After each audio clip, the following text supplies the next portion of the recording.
Now here we've got incomplete submissions, and we will here go over why sometimes it may be difficult to submit the paper. So we go back to Edit. If you forgot to fill anything in up until this point, the reviewer preferences is not as important as filling in the general information, and or if the journal is double-blinded and you forgot to upload the title page, you will not be able to complete the building of the PDF and to approve it, and therefore the manuscript would be incomplete. Now, for some fields you cannot go past. You have to fill in the article type. You have to fill in attach files. You have to, and if you look at this little arrow, that's a drop-down menu. So for a first submission, you would, at the very least, have to fill in a manuscript. But if the journal is double-blinded, you also need the title page. If this is a journal that has non-Roman characters, you have to upload, or it could be optional, a PDF of the text file so that any non-Roman characters will display correctly. If this was a revised manuscript, you would have to upload a response to reviewers. If you forget any of that, then the system will not let you finish.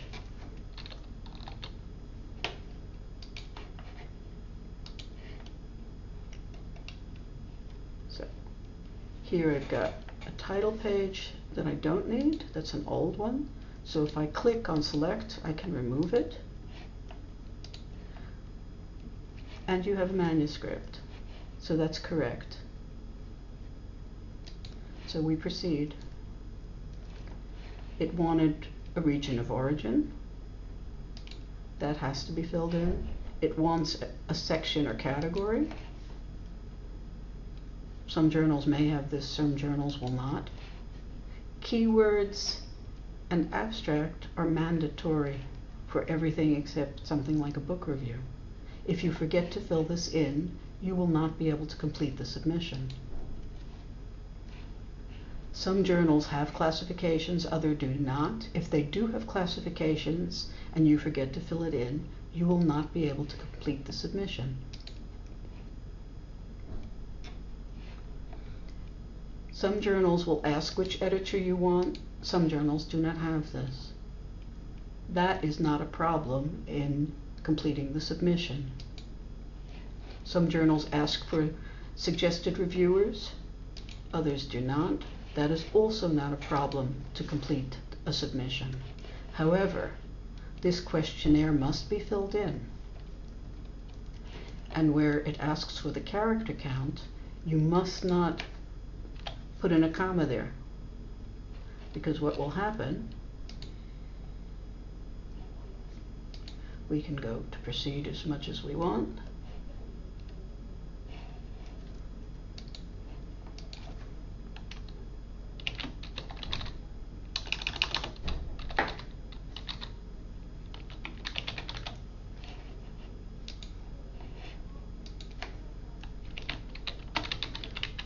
You must fill in an abstract, and the abstract has a word limit, which is listed here.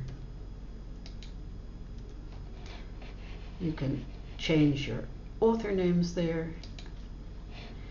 Here also, if the funding source text is too long, it will be a problem and you will not be able to complete the submission.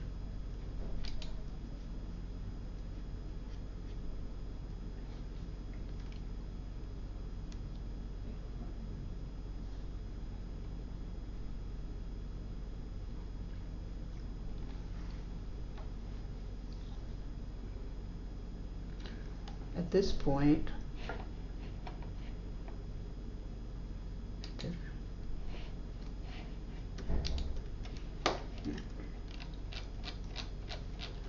So we can flip through this to make sure it's correct.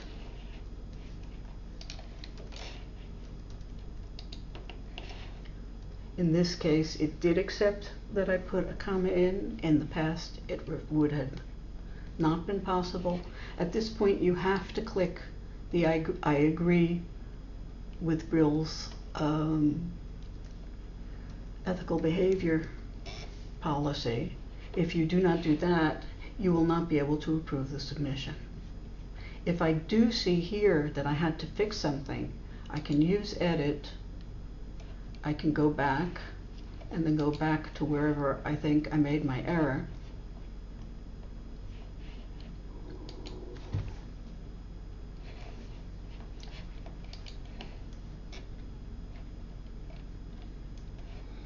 And I can correct it. If I need to upload another file, I can go to manuscript,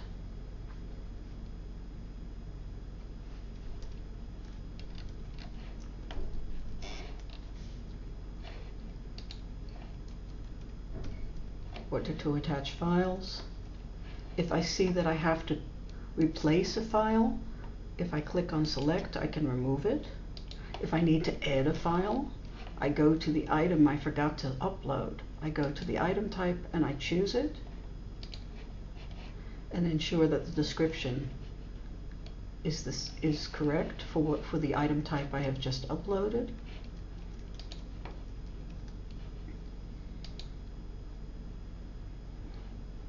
And then I can build the PDF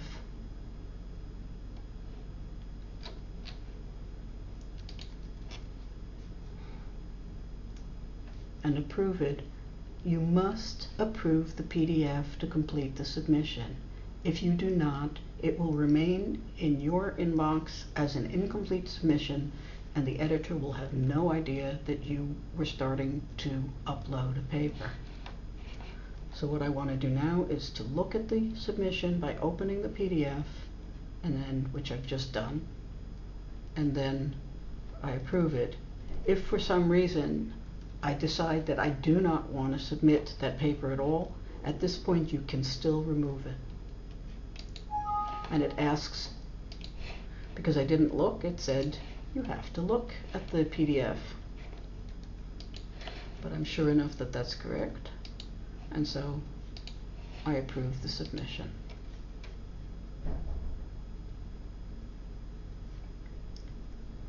There are rare occasions when there is a glitch in the system and for some reason or another the PDF cannot build or something else goes wrong.